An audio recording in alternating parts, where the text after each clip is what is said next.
আমার বাড়িটা এখানে ছিল, এখানটা প্রায় 200 ঘর ছিল, সেই ঘরটা নদীতে বিলীন হয়ে গেছে। দেখেন নদীটা দেখা যাচ্ছে, ওই যে দেখেন এখান থেকে ভাঙতেছে।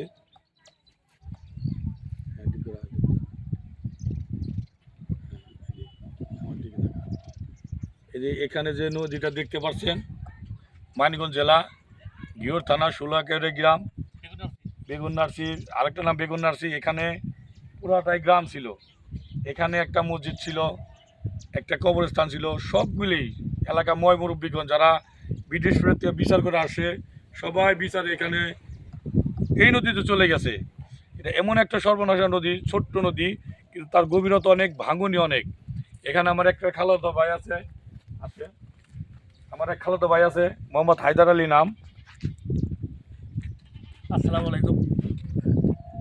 এইটা মানিকগঞ্জ জেলার সাবেক রাস্তা, মানিকগঞ্জ থেকে বরঙ্গাল, ঘিওর, দৌলতপুর, টাঙ্গাইল। একটা বাস চলতো, এই জায়গায় মহাসড়ক আছিল, বাস চলতো।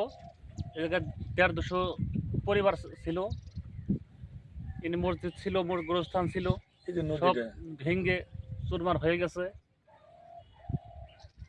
এই জায়গায় আছিল মসজিদ, আমাদের বাসস্থান, বাড়িঘর সব এইদিকে ছিল।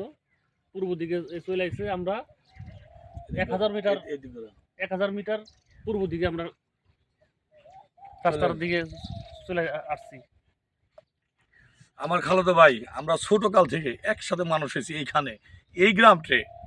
আমরা একটা কবির ভাষায় বলতে হয় যে আমরা একবার ন্যাংটা কাল থেকে এখানে মানুষ হয়েছি। আমরা এই খালাতো ভাই, আমি আপন খালাতো ভাই, এখন চোখে জল ছাড়া কারো কোনো কিছু নেই। আমার একটা মুরব্বী আছে, আসেন মুরব্বীর সাথে কথা বলি, আসেন মুরব্বী।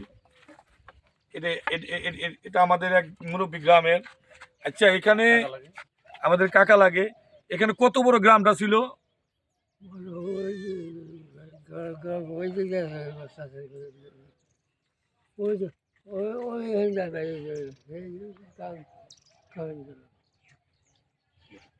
যাও, সবাই দোয়া করবেন এই এলাকার লোক যে যেখানেই আছে সবাই যেন সুখে শান্তি থাকতে পারে, সুস্থ রাখেন, সেই কামনা সবাই করবেন। আল্লাহ হাফেজ, আসসালামু আলাইকুম।